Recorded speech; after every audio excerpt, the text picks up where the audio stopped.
and welcome everybody. Today I'm talking to Radhika Shah-Groovan.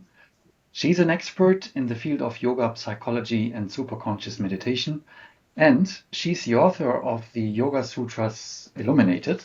As you can see here, a wonderful book. And for decades, Radhika ji has observed a common misconception about yoga, that it's merely about the body. But of course, nothing could be further from the truth. She remains with her approach and her teachings one of the very few adepts of superconscious meditation who has stayed away from this commercialization of traditional wisdom in a world of really large organizations which we see today selling a range of lifestyle products and coaches who are certified in 5 days. So today I'm speaking with Radhika ji about the mind, its habitual patterns, and the transformative practices that she advocates. So let's dive into the first question. Radhika ji, you describe yoga as the psychology of its times. How does this traditional understanding of the mind differ from modern psychological approaches? Thank you, Joe. Thank you for having me. That's an excellent question. Yoga is very ancient, and the study of the mind was already undertaken thousands of years ago. It's a little interesting anecdote that I can narrate, that there was a scholar who put together many of the ancient scriptures, and he was called Surendranath Das Gupta. On a trip to Europe, he in fact did meet the father of modern psychology, Sigmund Freud. And when Freud asked him, are the natives of India able to understand my science? Are their minds so sharp as to understand these subtleties? Surendranath Das Gupta tried to explain him some of the ideas of yoga and some of the ideas of the Upanishads and the deep study of the mind. And we know eventually that many great German philosophers took deep interest in Vedic studies and were deeply influenced by these. But coming back to your question, what is really the difference? And I see that modern psychology is focused very much on pathology. So you have a mind, or the study of the mind, with all the issues that we face. On the other hand, yoga psychology really focuses on a healthy mind and how we can go beyond our limitations and go beyond the ordinary limitations of the mind, the boundaries of the mind, to higher consciousness. This makes it a very unique science, in fact, a complete science, because it also provides with practices that the individual can work with. Modern psychology, on the other hand, does not have practices, and it is very therapist-centered. So you have a counselor, and without this counselor at the center, there is not much you can do on your own. While yoga provides self-counseling and a whole system of practices that can be used, and the practitioner can be fully independent. At the same time, you have in modern psychology a lot of different theories which have been put together, but it lacks an overview. There too, yoga is a complete science because it goes beyond the body-mind complex to that spiritual aspect in us. In fact, I would say that this science is the first science which understood that the mind and body are not really separate. They are intricately bound together, interwoven. They cannot be separated.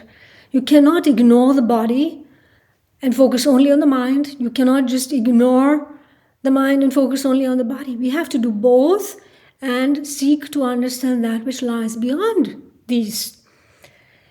In modern psychology, we have a stream called transpersonal psychology, and those of our viewers who are interested, this field is called transpersonal psychology, and it was popularized by Ken Wilber, one of his great books called The Atman Project. But you see, this is not mainstream psychology. It has never really been completely accepted. And in yoga, in many of the other spiritual sciences, the aspect of consciousness is fundamental. It cannot be ignored. So there are many aspects where we see that this ancient science of yoga is a psychology. It is covered in the Yoga Sutras, and it is also covered in the Upanishads, primarily the Mandukya Upanishad. So different aspects which I wanted to share with our viewers to give them some insights, and they can also go deeper into these on their own if they like, of course, and see that this science of yoga psychology, I call it yoga psychology only to highlight the aspect that yoga is not just about the physical aspect. It's not just about, the body and the breath and a little bit of superficial meditation, but it is really about self-knowledge. Thank you for sharing these insights. So let me ask you, can anyone transform their mental disposition through practice, and what methods do you recommend for doing this? Well, I would say that the first steps are what I call the preliminaries. And these preliminaries are really taking care of our day to day life. Our daily life needs to be organized. So, focus on lifestyle, a healthy lifestyle, which would include, exercise, movement, a good routine, and of course, very much food habits. A lot of the issues that we face in our modern life, because we are sedentary, because we have poor eating habits, unhealthy routines, we suffer a lot. And many of these can be solved very easily with change in lifestyle, change in diet. Then, of course, in yoga, you have a whole system which then covers the body, the breath as well, training, correcting the breathing apparatus to breathe correctly. And only then do we come to the area of the mind where these habit patterns can be changed. We're not talking about habit patterns like, brushing the teeth or so. These are covered in the lifestyle area, of course. But I'm referring to emotional habit patterns, mind patterns, the way we think. And when we start studying the mind, you realize that mind patterns is shaping us in many ways. And observing them, you realize, hey, I can change them. I can change them and transform myself. You realize the mind is malleable. It can be shaped, it can be transformed. When you change your habit patterns, you basically change everything. You change yourself, you change your mind, you change your body, and you'll find that it will have a transformative impact even on your surroundings. You suggest that our habits fundamentally shape our personality. Could you elaborate on this relationship and how awareness of this process might empower personal transformation? Oh, certainly. Let us consider an imaginary, a fictitious character, a child perhaps who is experiencing a lot of stress because of the competitive environment in school. If this child is not able to cope with the competition, with the expectations which she is facing, then it is very likely that she develops a protective mechanism in which she maybe withdraws, she gets a little bit depressed, she's unable to cope, so she develops a poor self-esteem over time. Now, fast forward, and you imagine that this child has grown up and as an adult is facing the stresses and the strains of daily life, in a career, at work, and once again put in a stressful situation, what's going to happen? This child, now an adult, is going to fall back into those old habit patterns and will maybe fall into despondency, feel defeated, feel worthless, and is then unable to cope with these challenges and ends up with a burnout case or worse, chronic disease leading to a shorter lifespan.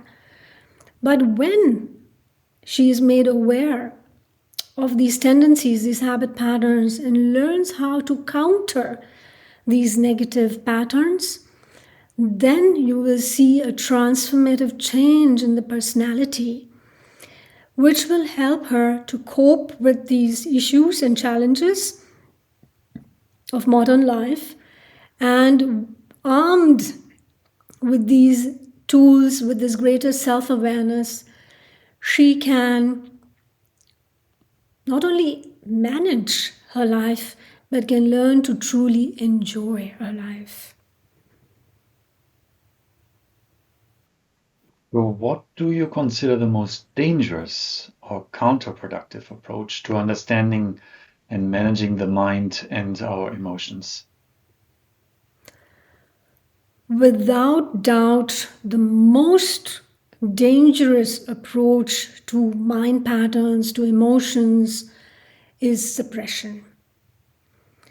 When we are faced by these challenges of our modern lives, very often with a lot of pressure, a lot of expectations on us, and we are unable to deal with these, but we have to keep going. That's what we think. We have to keep going and trying to live up to these expectations, whether these are expectations from parents, from employers, from teachers, from society in general. A lot of young women are facing the pressure of always having to look good, to be slim, attractive. Young men are faced with the pressures of being very successful in their careers, in their education. Everybody is trying to compete with some imaginary perfect person with their filters on social media, looking fantastic, traveling around the world, having great lives. And we want to have those too. We also want to live like these perfect images that are being thrown at us all the time. And so we push away all our doubts, anxieties, fears, and we keep on trying to be that perfect image of ourselves that we have in our minds that we want to be. And this pursuit of perfection and the suppression that it leads to is absolutely the most dangerous way we can approach our minds and our life. You have outlined various aspects of the mind in your teachings, and I would like to know, how can we coordinate these different aspects to achieve a meaningful goal in our life? Oh, that's a topic very dear to my heart. I just love the idea of the mind being my best friend. In a previous discussion, Joe, we talked about this in greater detail in the interview on Vichara, the lost art of conversing with the self, in which I explained that there are 4 main players in the mind. Imagine the mind as a team. Think of any sport or team sport that you know, such as hockey, basketball, baseball, cricket. All these have a similar concept. Each player has a certain role to play. There may be a striker, a defender, a goalkeeper. Similarly, the mind, with its team of players, has also roles to play. And these players have to be trained in their role. Can you imagine a team, a sports team, in which The striker is the star, for example, and all the others are rather resentful in their role as defenders or goalkeepers and very sulky, and they're doing their jobs there but rather poorly. This is not a winning team. For a winning team, each person must be the best in their role, and they have to be trained in that role. Similarly, the aspects of the mind must be well trained and do what they're supposed to do, not usurp the tasks or the role of the others. And when these four aspects, primarily four parts of the mind, players in the mind, are well coordinated, working in harmony towards a previously defined goal, then we are healthy. We can be well established in society, be productive, and we can be genuinely successful in everything we undertake.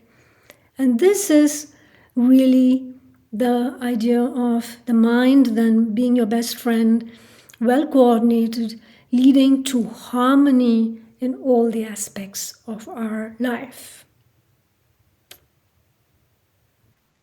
Thank you, Radhika ji, for sharing these really deep thoughts and concepts. I'm sure they help everybody. And for those of you who would like to go a little bit deeper into this, go and check out the Yoga Sutras illuminated by Radhika ji. It's available on Amazon. You'll find the link down below in the video description.